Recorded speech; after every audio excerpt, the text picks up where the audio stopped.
কেমন আছো? আমি মনিকা ব্লগের লাইফস্টাইল চ্যানেলে তোমাদেরকে অনেক অনেক অনেক স্বাগত জানিয়ে আজকে সকাল থেকে নতুন একটা ভিডিও শুরু করছি। স্কিপ না করে পুরো ভিডিও দেখতে থাকো, আশা করি তোমাদের ভালো লাগবে। আর এখন বেজে গেছে 8টা, তো চলো 8টা থেকে আজকে ভিডিওটা শুরু করলাম। কীভাবে কাটাই গোটা দিনটা সেটাই তোমাদের সাথে শেয়ার করবো। ভিডিওটা কন্টিনিউ দেখতে থাকো, আশা করি ভালো লাগবে। তো বন্ধুরা দেখো, একবার এলাম বাগানে আর গাছগুলো কি পরিমাণ ফুল হয়েছে তোমাদেরকে একবার দেখায়। আর গাছগুলো না এত পরিমাণ বড় হয়ে গেছে, একদম যেন মনে হচ্ছে পড়ে যাবে। তো তার জন্য এরকমভাবে দড়ি দিয়ে বাঁশ দিয়ে বেঁধে দেওয়া হয়েছে। বেশ ভালো ফুল হচ্ছে জানো তো, নাহলে একদম ঝড় হয়েছিল, ঝড়ে একদম উল্টে গেছিলো। আবার সজা করে বেঁধে দেওয়া হয়েছে, এখন বেশ অনেকটা করে ফুল দিচ্ছে। আর এই দেখো এই হলুদ হলুদ ফুলগুলো এত সুন্দর লাগে না দেখতে, এক গাছ ভর্তি যখন ফুটে থাকে খুব সুন্দর দেখতে লাগে।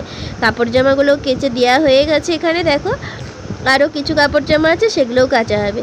আর এখন আমি অর্জুনকে সকাল সকাল কিছুটা খেজুর দিলাম ওকে খেতে। তো চলো ও খেজুরটা খেতে থাকুক, আমি বাকি কাজগুলো সেরে নিই।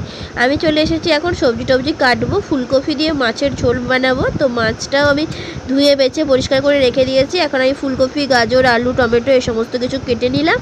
তো চলো রান্নাটা ঝটাপট করে বসিয়ে দিই। দেখো তেল গরম হয়ে গেছে, এরপরে আমি ফুলকপিগুলো ভেজে নেবো। তো চলো ফুলকপিগুলো এখন যেহেতু এখনের ফুলকপি একটু শক্ত হবে, তো তার জন্য একটু ঢাকনা দিয়ে ভালোভাবে ভেজে নিই। তোমরা দেখতে থাকো।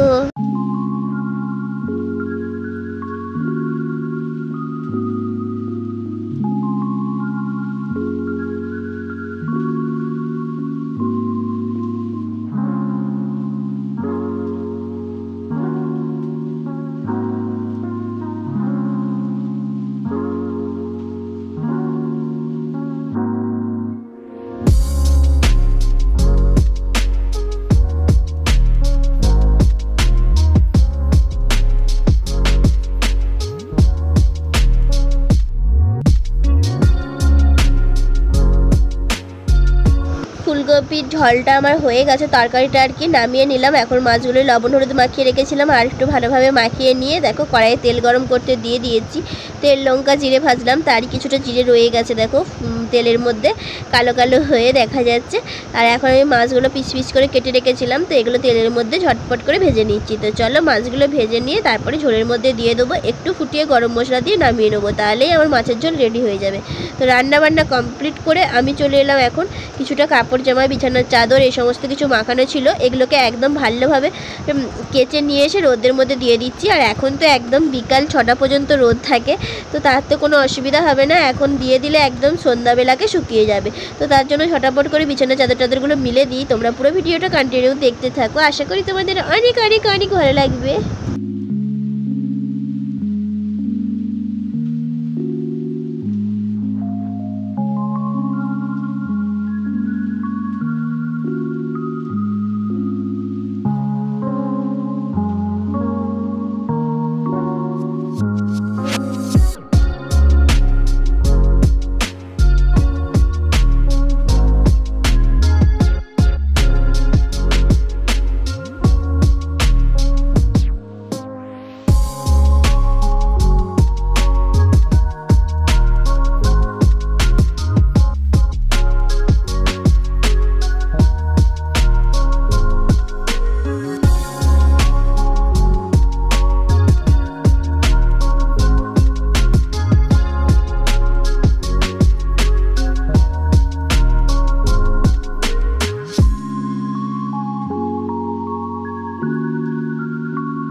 তো দেখো কাপড় জামাগুলো অনেকগুলোই দেওয়া হয়ে গেল, আর তো বাকিগুলোও দিয়ে নিই। আর কি পরিমাণ রোদের মধ্যে ঘামছি তোমাদেরকে একবার দেখাই, এত পরিমাণ ঘেমে গেছি, প্রচুর পরিমাণে গরম আর রোদ।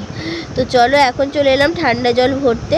তো চলো সমস্ত বদলে ঠান্ডা জল ভরবো, আর সমস্ত বাসনগুলো আরগুলো যেগুলো ধুয়ে নিয়ে এসেছিলাম পুকুরের জলে, সেগুলো একটু কলের জলে ধুয়ে নেবো।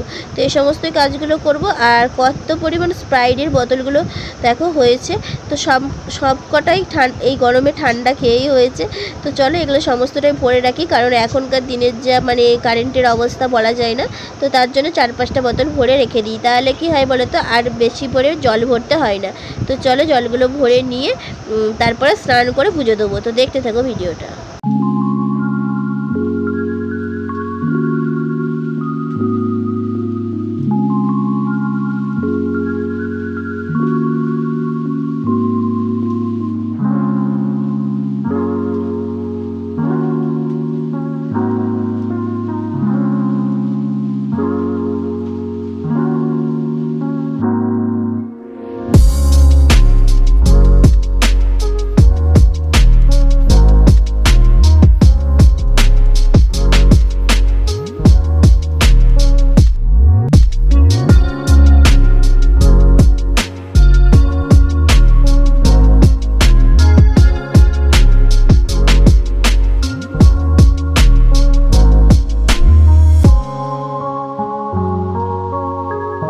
তো বন্ধুরা মানে স্নান করলাম, স্নান করে জল দিলাম, জলগুলো ভরা হয়ে গেছিলো তখনই। এখন আমি দেখো মানে তুলসী গাছে জল দিয়ে দিলাম আর পুজোটাও সেরে নেবো, তারপরে খাওয়া দাওয়া করবো।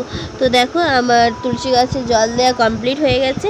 এখন আমি তোমাদেরকে একটু দেখিয়ে দিচ্ছি, তারপরে আমি খাওয়া দাওয়া করবো আর ভিডিওটা শেষ করব। তো চলো, আমার তোমাদের সাথে পুরো ভিডিওটা দেখিয়েই দিলাম। আজকের দিনটা এভাবেই কাটালাম, সেটাই তোমাদের সাথে শেয়ার করলাম। কেমন লাগলো অবশ্যই কমেন্ট বক্সে কমেন্ট করে জানাবে। ভিডিওটি যদি ভালো লেগে থাকে লাইক কমেন্ট শেয়ার সাবস্ক্রাইব করে দেবে। টাটা বাই বাই, আবার দেখা হবে নতুন একটা ভিডিওর সাথে।